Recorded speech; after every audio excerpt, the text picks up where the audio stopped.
Bonjour, aujourd'hui je veux aussi et encore vous parler de la foi. La foi est au centre de notre activité chrétienne, de notre activité spirituelle.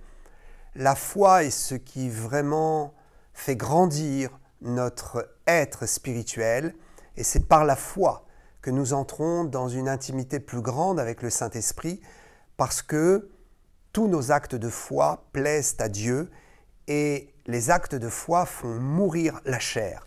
Alors je vais vous parler maintenant des 6 étapes qui nous permettent d'agir dans la mesure de la foi et qui permettent à la mesure de la foi, donc la foi personnelle que nous avons, la foi qui est installée en nous, qui permettent à la foi qui est installée en nous, ce que la Bible appelle la mesure de la foi, cette foi qui grandit et qui s'installe et qui devient beaucoup plus forte. Il y a 6 étapes que nous allons trouver et que nous allons voir avec beaucoup de simplicité à travers l'image du tabernacle, du temple qui sera construit ensuite. Et donc, dans cette démarche de compréhension des 6 étapes, nous allons voir qu'il y a 3 portes. Alors 3 qui correspond effectivement au chiffre de l'unité parfaite, de la perfection, de la divinité complète, qui correspond donc Dieu le Père, Dieu le Fils et Dieu le Saint-Esprit, qui constitue donc la force de notre spiritualité. Et puis le chiffre 6 qui est donc le chiffre de l'homme.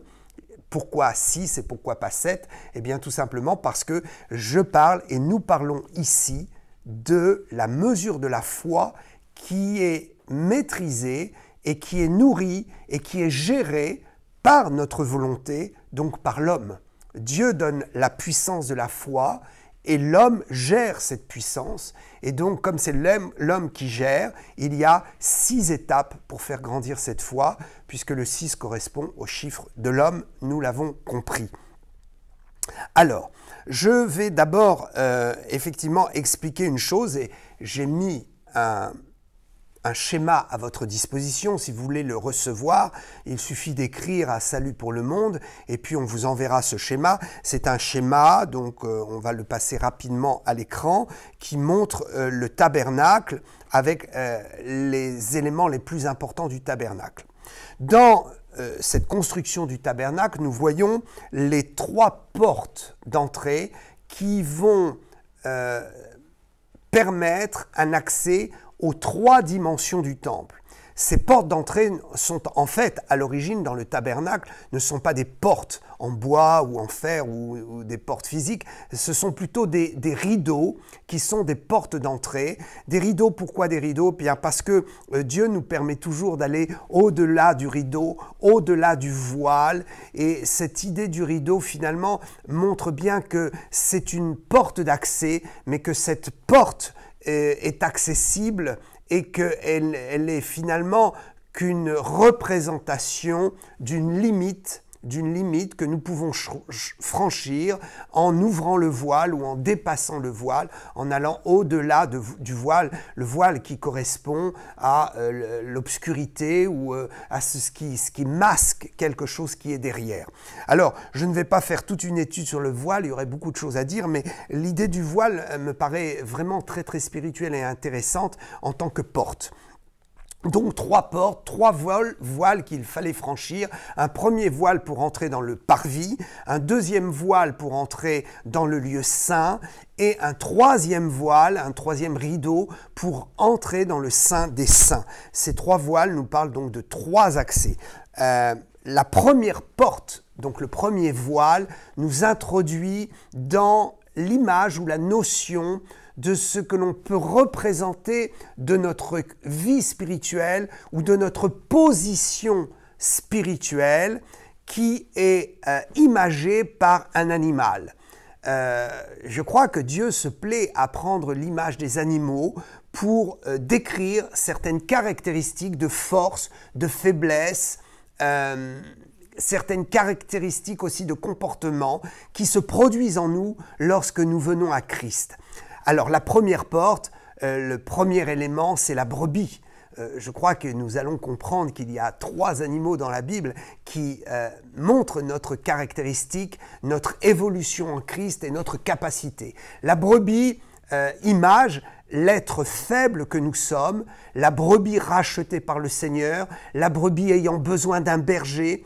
Tout ce qui tourne autour de l'image de la brebis identifie bien qui nous sommes quand nous venons à Christ. Donc quand nous arrivons dans le premier espace qui est le parvis, nous avons cette qualité de la brebis, nous sommes identifiés comme une brebis et nous comprenons ce que cela veut dire au sens de l'image de cet animal. Et puis lorsque nous allons pénétrer maintenant dans le saint, le lieu saint, donc nous allons passer un deuxième voile parce qu'effectivement ce lieu était délimité et il fallait entrer par une porte qui était un rideau comme je l'ai expliqué.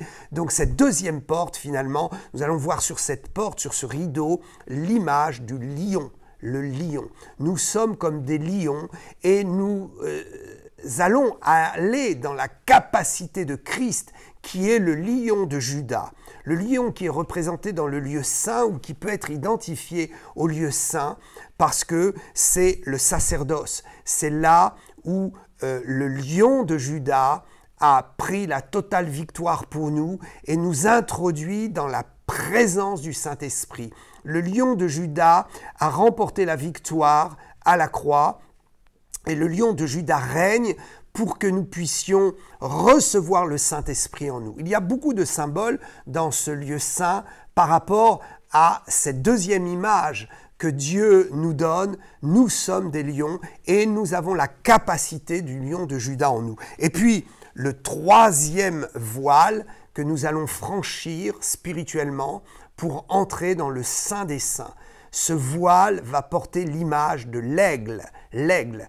Alors nous sommes identifiés dans la vie en Christ comme des brebis, comme des lions et comme des aigles, avec tout le côté positif que cela représente. Et ce qu'il est important, c'est de faire évoluer notre foi afin de manifester le caractère de la brebis, mais de ne pas en rester là, de grandir dans le deuxième espace et de franchir le deuxième voile, la deuxième porte, pour manifester le caractère du lion, l'autorité que nous avons en Christ et la puissance de règne que Dieu nous donne dans ce monde à travers la victoire du lion du Juda, la victoire de Jésus qui est mort à la croix.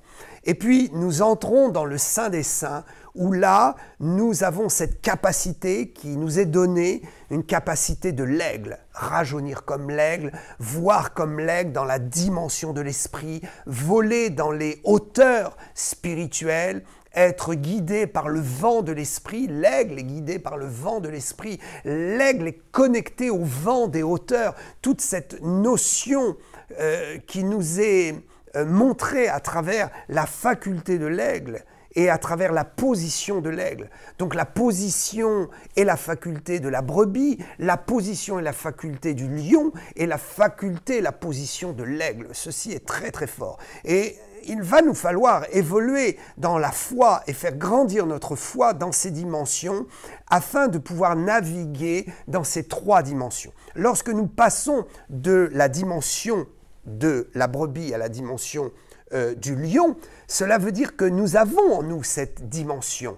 Mais il va falloir l'exprimer, passer d'une catégorie à l'autre, ça veut dire vivre l'expérience, expérimenter et forger un caractère spirituel et un fondement dans la foi afin de pouvoir manifester le caractère du lion parce que nous l'avons reçu dès le jour où nous nous sommes convertis.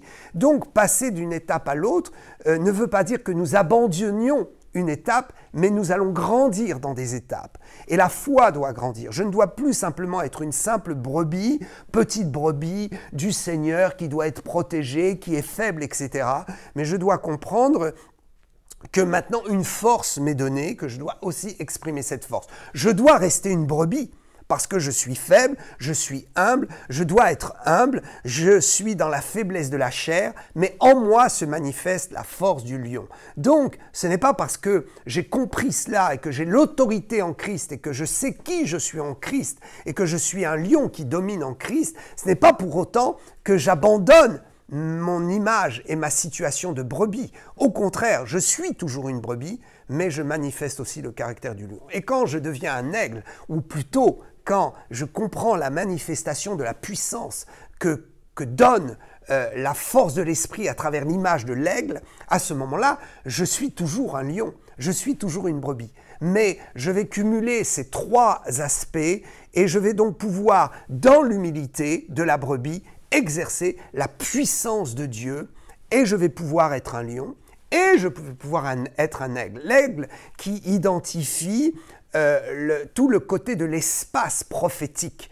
de l'espace de l'intimité avec Jésus. Sur le parvis, je ne suis qu'une brebis rachetée par grâce et quand je passe dans le lieu saint, je commence à rentrer dans la puissance de Dieu et quand je l'entre dans le Saint des Saints, j'expérimente une grande intimité et la véritable puissance de l'intimité avec Christ. Il y a des brebis qui n'ont pas d'intimité, qui ne connaissent pas l'intimité du lieu très saint. Bien qu'ils rentrent dans le lieu très saint, ils n'y demeurent pas. Et c'est ça le problème.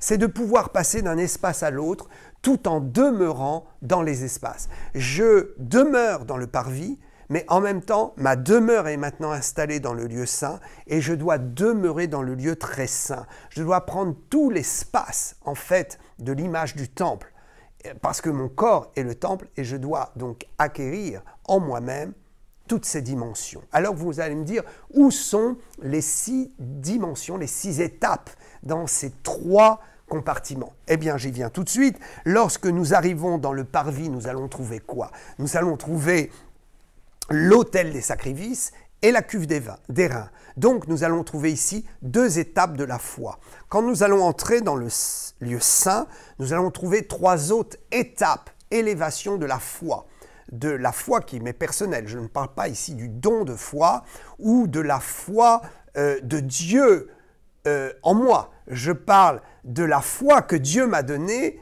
et que je fais évoluer dans des espaces qui sont les miens et dans la personne que je suis en Christ. Je dois découvrir qui je suis en Christ et je dois trouver où je me positionne par mon appartenance à Christ et par mon héritage d'enfant de Dieu.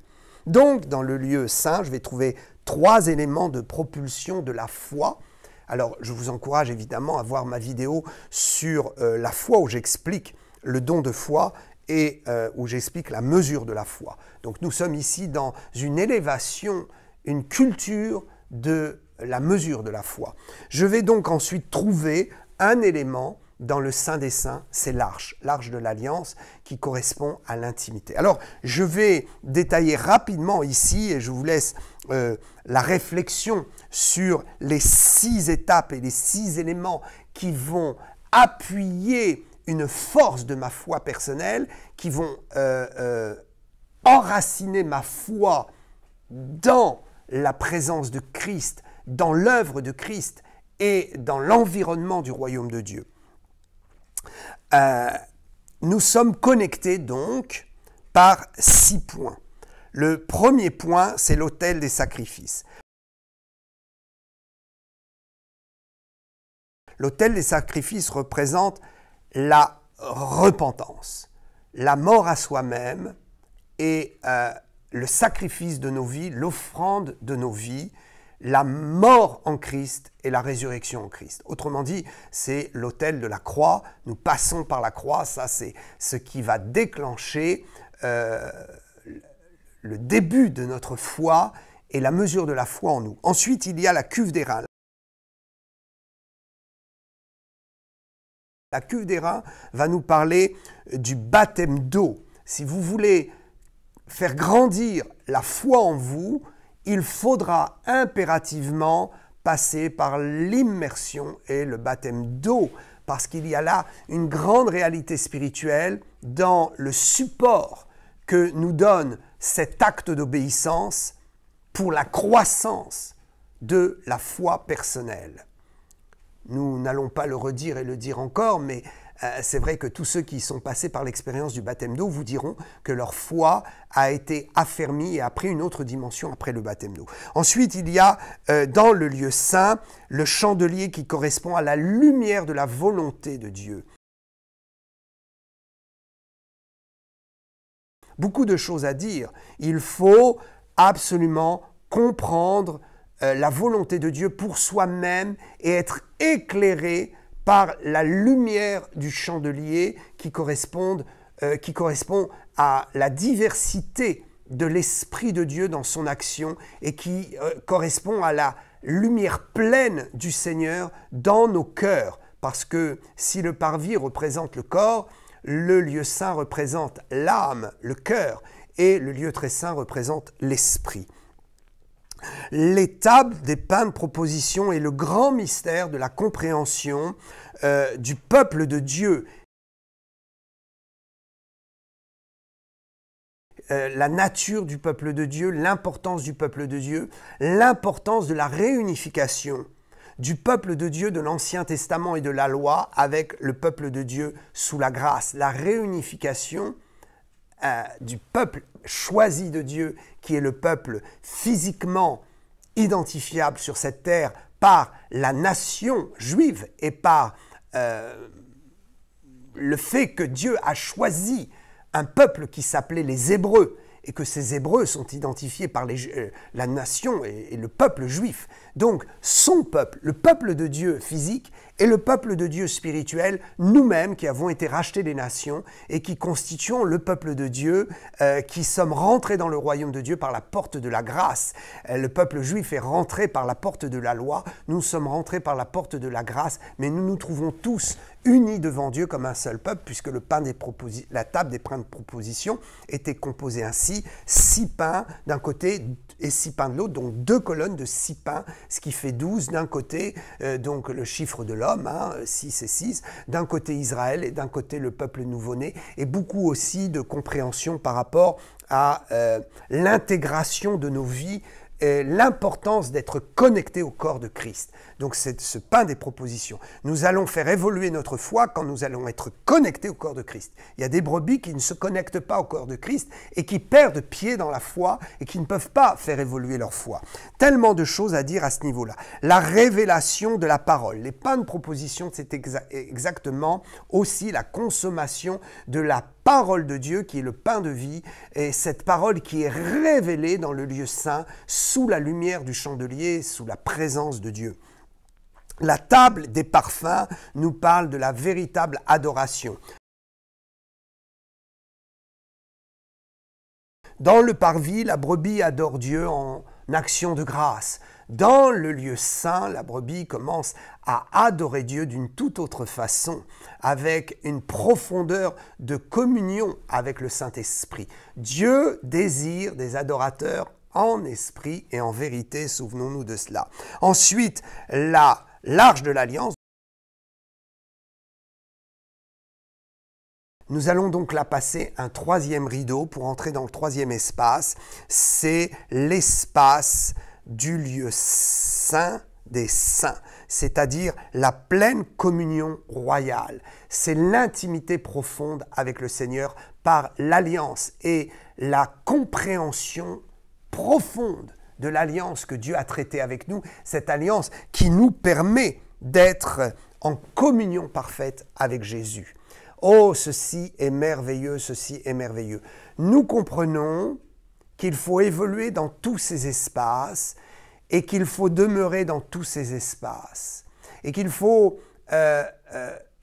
ne pas être bloqué par un rideau et ne pas mettre de voile ou de rideau dans notre doctrine et notre compréhension des choses de l'esprit.